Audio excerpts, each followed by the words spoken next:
What's going on, guys? I'm out here in the woods. Well, kinda. I'm out in the field. Gonna do a review on this Wild Game Innovations deer feeder.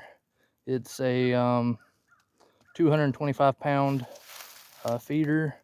I do have, as you can see, I've got a solar charger on it, and that's separate, obviously. But so far, the feeder's good. It throws the pellets and corn and everything out that you would need relatively well.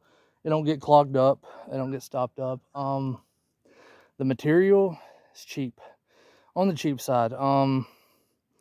There is, you can see this. There's some rivets here, and then the top of it. Those are very, very fragile. You gotta like tap those in really nice and easy, but also give it enough force that it goes through. But if you're not careful, you'll break it off. Like the heads will separate, and it's just really loose. I've got a couple of those that happened on that. So yeah, that's the only really big issue. Now with this up here, that was another thing. The holes were not drilled big enough to put the rivets, the plastic rivets through. So you'll have to drill that out or hone that out. I actually used a self-tapping screw, a big one, and made that a little bigger because I didn't have my drill with me. It says you need a drill. I didn't use one. You can get around not using it, but it does come in handy. But so far, I like it. It's got 4 different settings as for programming. You can set it for a 5-second delay up to I think a 20-second where it feeds. So there's that. You can set you got 4 different settings, like I said, to where you can program it at different times of the day. So I've got mine set at 4:30, 10 o'clock, lunchtime, and then another 4:30. So we got 4 settings and everything. It dispenses the feed out fairly good. I don't have any issues with it. I put I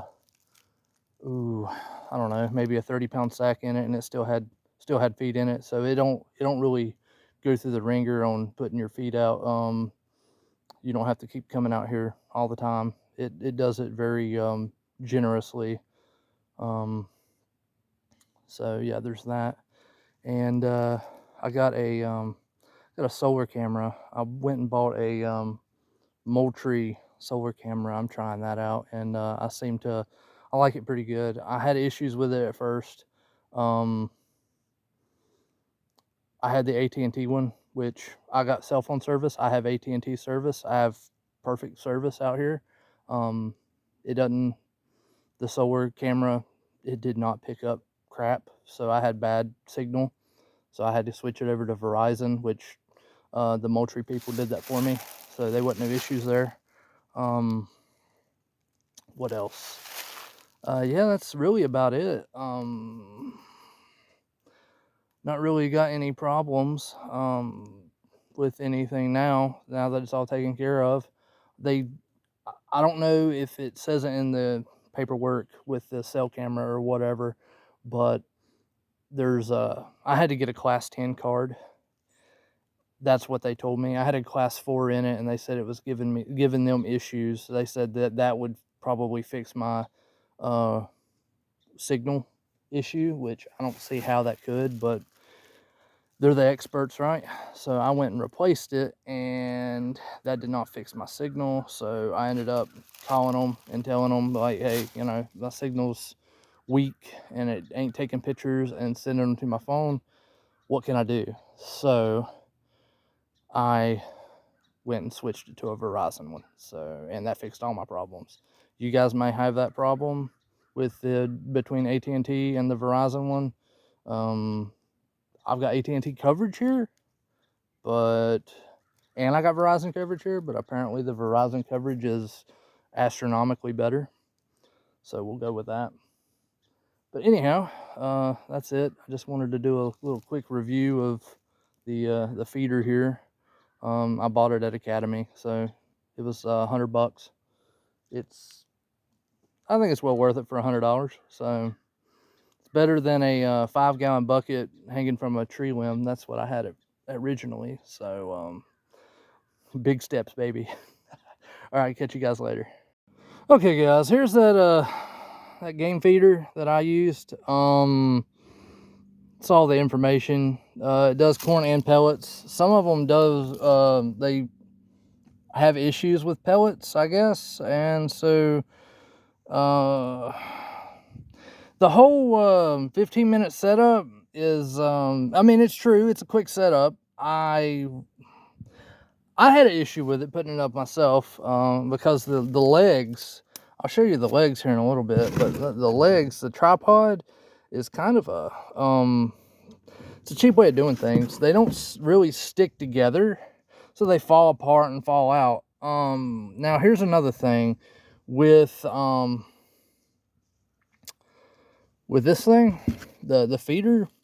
You either gotta have a step stool or drive your vehicle, your tailgate, your truck back up there to feed it, because the legs are such a pain in the ass to deal with. Here, I'll show you the legs so you get what I'm talking about. But here's the digital timer. It does do up to a 20-second feeding duration. So the 5, 10, 15, and the 20. It's relatively I got this in a burn barrel because I don't need it no more. But the feeder, the timer is really great for portions where it doesn't overfeed and it doesn't disperse all your dang corn at the same time, so you're left empty all the time. But it's very helpful for that. Okay, guys, let me show you these. These are the legs for the feeder. Get this wrapper, pull it out of the wrapper. And it's already crimped on one end, which is good for them to slide in real easily, but it's got no locking mechanism on these dang things like you would have on like a canopy or something. So when you go to pull up one end of your tripod, you're likely to have the other legs fall out and it's going to collapse on you. So it's kind of a two-man setup for the tripod and everything. I already have 12 legs, or 12 of these pieces already set up. I got 3 additional ones that I ain't using because it's tall enough for me that I already have to back the truck up and get on top of it to fill it up. I'm short to begin with, so it just makes it even harder if I put 3 more extensions on the legs. But I wish they would come up with something better than that as far as the locking mechanisms, which is non-existent on these legs. But there you go, there you have it. That's pretty much my review and my wrap on the Wild Game Innovations